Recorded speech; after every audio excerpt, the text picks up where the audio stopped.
ஜோதிடர் சேலம் உமாராணி. இன்றைய பதிவு, இன்னைக்கு பார்க்கக்கூடிய பதிவு என்ன அப்படின்னா, பூமி ஆளும் யோகம் யாருக்கு உண்டு அப்படின்னு பார்க்கலாங்க.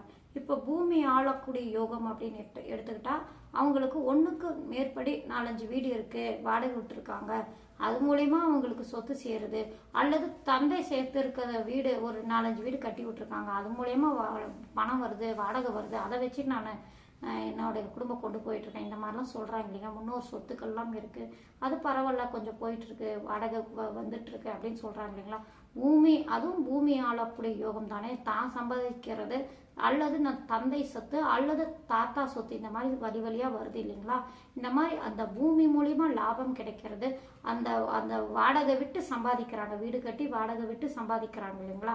இந்த மாதிரி யோகமாக பிழைக்கக்கூடிய அமைப்பு அப்படின்னு எடுத்துக்கிட்டாங்கன்னா இதுக்கு சில கிரக அமைப்பு கொடுத்துருக்காங்க சரிங்களா. முதல் தர யோகம், 2ஆம் தர யோகம், 3ஆம் தர யோகமாக வரிசையாக கொடுத்துருக்காங்க. அதன் கிரக அமைப்பு எப்படி இருக்கும் அப்படின்னு வரிசையாக பார்த்துட்டு வரலாங்க. இப்போ பூமி ஆளக்கூடிய யோகம் அப்படின்னு எடுத்துட்டா நம்ம முன்னோர்கள் மூல நூல்களில் கொடுத்துருக்கக்கூடிய அமைப்பு, கிரக அமைப்பை நான் இப்போ சொல்கிறேன். இப்போ பூமி ஆளக்கூடிய யோகம் அப்படின்னு எடுத்துக்கிட்டா அவங்களுடைய ஜாதகத்தில் பாருங்க, லக்னத்துக்கு 9ஆம் இடத்து அதிபதியும் 10ஆம் இடத்து அதிபதியும் தரக்கூடிய யோகமே முதல் தர யோகமே இந்த பூமி ஆளக்கூடிய யோகம் ஆகும் சரிங்களா. அதாவது எப்பவுமே லக்னத்துக்கு 4ஆம் இடமான சுகஸ்தானம், இதை வச்சு தான் பூமி பற்றி நிலத்தை பற்றி பார்ப்போம். ஆனால் நம்ம முன்னோர்கள் மூல நூல்களில் இந்த மாதிரி அமைப்பும் கொடுத்துருக்காங்க, அதனால தான் நான் சொல்கிறேன் சரிங்களா. லக்னத்துக்கு 9ஆம் அதிபதியும் லக்னத்துக்கு 10ஆம் அதிபதியும் ஏதாவது ஒரு விதத்தில் சம்பந்தம் பெறும்போது இது தர்ம கர்மாதிபதி யோக அமைப்பால் வரக்கூடிய அமைப்பு சரிங்களா.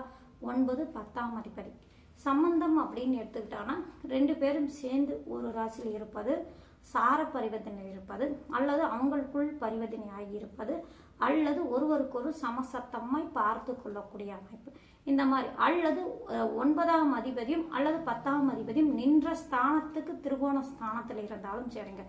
ஏதாவது ஒரு விதத்துல 9ஆம் அதிபதியும் 10ஆம் அதிபதியும் சம்பந்தம் பெற்றிருக்கக்கூடிய அமைப்புல இருக்கும்போது இது முதல் தர யோகத்தை தரக்கூடிய அமைப்பு. இந்த மாதிரி கிரக அமைப்பு இருக்கும்போது அவங்களுக்கு பூமி ஆளக்கூடிய யோகம் இருக்கு. முன்னோர்கள் சொத்துக்கள் மூலயமா அவங்களுக்கு வசதி வாய்ப்பு வரக்கூடிய அமைப்பு உண்டு அப்படின்னு சொல்லப்பட்டிருக்குங்க சரிங்களா.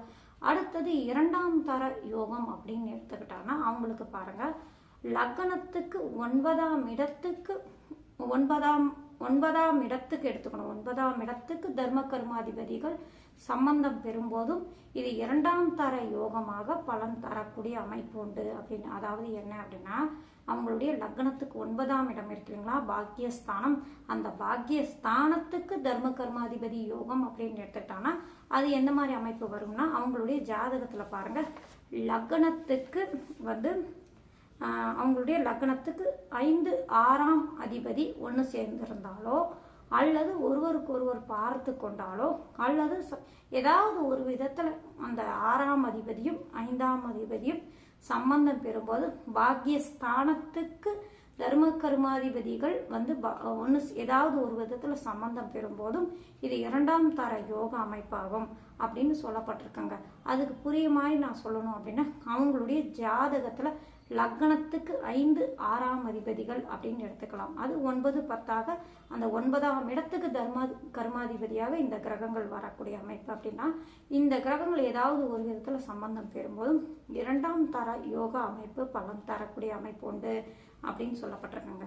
அடுத்தது அப்படின்னு எடுத்துக்கிட்டாங்கன்னா அவங்களுடைய ஜாதகத்துல பாருங்க, லக்னத்துக்கு 10ஆம் இடத்துக்கு தர்ம கர்மாதிபதிகள் சம்பந்தம் பெற்றிருக்காங்களா, அது சம்பந்தப்பட்டிருந்தாலும் 3ஆம் தரமான யோக பலன்கள் உண்டு. அதாவது அவங்களுடைய ஜாதகத்துல 10ஆம் இடத்துக்கு தர்ம கர்மாதிபதிகள் அப்படின்னு எடுத்துக்கிட்டாங்கன்னா அவங்களுடைய ஜாதகத்துல லக்னத்துக்கு 6, 7ஆம் அதிபதிகள் ஒன்று சேர்ந்து இருப்பது, பரிவர்த்தனை பெற்றிருப்பது, சார பரிவர்த்தனை இருப்பது, அல்லது ஒருவருக்கு ஒருவர் பார்த்து கொள்வது, லக்னத்துக்கு மறையாம நல்ல அமைப்பில் இருக்கக்கூடிய அமைப்பில் இருந்தாலும் இது 10ஆம் இடத்துக்கு தர்ம கர்மாதிபதிகள் பலம் பெற்றிருக்காங்க, அதனால நல்ல பலன்கள் இருக்கக்கூடிய வாய்ப்பு உண்டு. இது 3ஆம் தர யோகமாக சொல்லப்பட்டிருக்குங்க. இந்த மாதிரி அவங்களுடைய ஜாதகத்துல லக்னத்துக்கு 9, 10ஆம் அதிபதிகள் இணைவு பெறும்போது இது முதல் தர யோகமாகும். 9ஆம் இடத்துக்கு தர்ம கர்மாதிபதிகள் சம்பந்தம் பெறும்போது 2ஆம் தரமாகவும், 10ஆம் இடத்துக்கு தர்ம கர்மாதிபதிகள் வந்து சம்பந்தம் பெறும்போது 3ஆம் தரமாகவும் அவங்களுக்கு பலன் தரக்கூடிய அமைப்பு உண்டு அப்படின்னு சொல்லப்பட்டிருக்குங்க.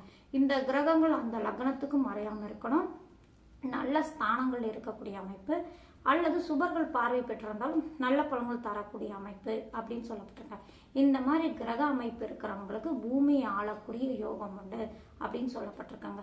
அவங்களுடைய ஜாதகத்துல அவங்களுடைய காலங்கள்ல கண்டிப்பா சொந்த வீட்டில் இருக்கக்கூடிய அமைப்பு, அல்லது ஒரு 2-3 வீடு கட்டி வாடகை விட்டு அது மூலியமா வருமானத்தை ஈட்டக்கூடிய அமைப்பு, அல்லது தந்தை வந்து இடம் இருக்கு, தந்தையுடைய சொத்து இருக்கு, அதை வீடு கட்டி விட்டுருக்கேன், அது மூலயமா வாடகை வருது, அது மூலயமா நான் ஜீவனத்தை நடத்துறேன், அது மூலயமா எனக்கு நல்ல வருமானம் வருது, நல்ல பொருளாதாரத்துல நான் நல்லபடியா இருக்கேன், என்னுடைய அப்பாவுடைய இடம் சொத்து இருக்கு, அல்லது எங்களுடைய தாத்தாவுடைய சொத்து இருக்கு, அது மூலயமா எனக்கு வந்திருக்கு அப்படின்னா இந்த மாதிரி சொல்றாங்க அப்படின்னா இந்த தர்ம கர்மாதிபதி யோகம் அமைப்பு இருந்தா அவங்களுக்கு நல்ல பூமி ஆளக்கூடிய யோகம் உண்டு அப்படின்னு சொல்லப்பட்டிருக்காங்க.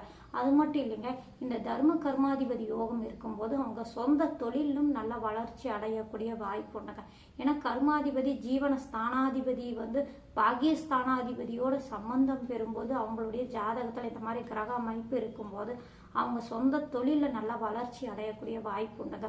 அவங்களுடைய ஜாதகத்தை இன்னும் மேற்கொண்டு பார்க்கணும் அப்படின்னு எடுத்துக்கிட்டாங்கன்னா அவங்களுடைய ஜாதகத்துல 10ஆம் இடம் 9ஆம் அதிபதிகள் இந்த மாதிரி தர்ம கர்மாதிபதி யோகத்துல இருக்கும்போது அவங்களுக்கு லாபாதிபதி எப்படி இருக்காங்க, அடுத்தது சூரியன் எப்படி இருக்காரு, குரு எப்படி இருக்காரு, இவங்களும் பாதிக்கப்படாம நல்ல அமைப்புல அந்த 10ஆம் இடத்தோடய 10ஆம் அதிபதியோடைய சம்பந்தம் பெறும்போது இந்த மாதிரி அமைப்பில் இருக்கும்போது சொந்த தொழில நல்லா வளர்ச்சி அடையக்கூடிய வாய்ப்பு உண்டு. சொந்த தொழிலாம் செஞ்சாங்க அப்படின்னா தர்ம கர்மாதிபதி யோக அமைப்பு இருந்து சுபர்கள் சம்பந்தம் பெறும்போது சூரிய பகவானும் நல்ல அமைப்புல இருக்கணும். ஏன்னா சூரிய பகவான் யாரு அப்படின்னா நிர்வாக திறமை இருக்கக்கூடிய அமைப்பு, 10ஆம் இடத்துக்கு திக்பலம் பெறக்கூடிய அமைப்பு அப்படிங்கிறதுனால சூரிய பகவானும் 10ஆம் இடத்தோடைய 10ஆம் அதிபதியோடைய அல்லது குருவோடைய சம்பந்தம் பெற்று தர்ம கர்மாதிபதி அவங்களுடைய லக்னத்துக்கு 9 10ஆம் அதிபதிகள் தர்ம கர்மாதிபதிகள் ஏதாவது பார்வை சேர்க்கை சம்பந்தம் இருக்கும்போது சொந்த தொழில நல்லா வளர்ச்சி அடையிறது, வந்து மேல வசதி வாய்ப்பு வர்றது, பூமி யோகம் உண்டாகக்கூடிய அமைப்பு, இந்த மாதிரிலாம் உங்களுக்கு அமையக்கூடிய வாய்ப்பு உண்டு அப்படின்னு சொல்லப்பட்டிருக்கு. சரிங்களா? அவங்களுக்கு பொறுத்த வரைக்கும் பாருங்க, இந்த கிரக அமைப்புகள் பாதிக்கப்படாம இருக்கணும். நல்லா சம்பாதிக்கக்கூடிய காலகட்டங்கள் இந்த கிரகங்களுடைய திசை நடக்குது அப்படின்னா நல்ல யோக பலன்கள் கொடுக்கும். அல்லது இவங்களுக்கு பெரியவங்களுடைய சொத்து இவங்க கைக்கு வரல, முன்னோர்கள் சொத்துக்கள் இங்க கைக்கு வரல, அந்த மாதிரி அவங்க முயற்சி பண்ணிட்டு இருக்காங்க, எதிர்பார்த்துட்டு இருக்காங்கன்னா இந்த திசை வருது அப்படின்னா அந்த காலகட்டங்களில் கண்டிப்பா அவங்க எதிர்பார்த்த மாதிரி அவங்க சொத்துக்கள் இவங்க கைக்கு வந்து சேரக்கூடிய அமைப்பு, பூமி ஆளக்கூடிய யோகம் உண்டாகக்கூடிய அமைப்பெல்லாம் இந்த கிரக நிலைகள்லாம் காட்டுதுங்க. அவங்களுடைய ஜாதகத்துல 9 10ஆம் அதிபதிகள் தர்ம கர்மாதிபதி யோகங்கள் இருக்கக்கூடிய அமைப்புல நல்ல பலன்கள் கொடுக்கும். அல்லது அவங்களுக்கு 9ஆம் இடத்துக்கு தர்ம கர்மாதிபதியோ அல்லது 10ஆம் இடத்துக்கு தர்ம கர்மாதிபதியோ ஏதாவது ஒரு விதத்துல சம்பந்தம் பெறும்போது அதுவும் நல்ல பலன்கள் தரக்கூடிய வாய்ப்பு உண்டு அப்படின்னு சொல்லப்பட்டிருக்குங்க. நன்றி, வணக்கம்.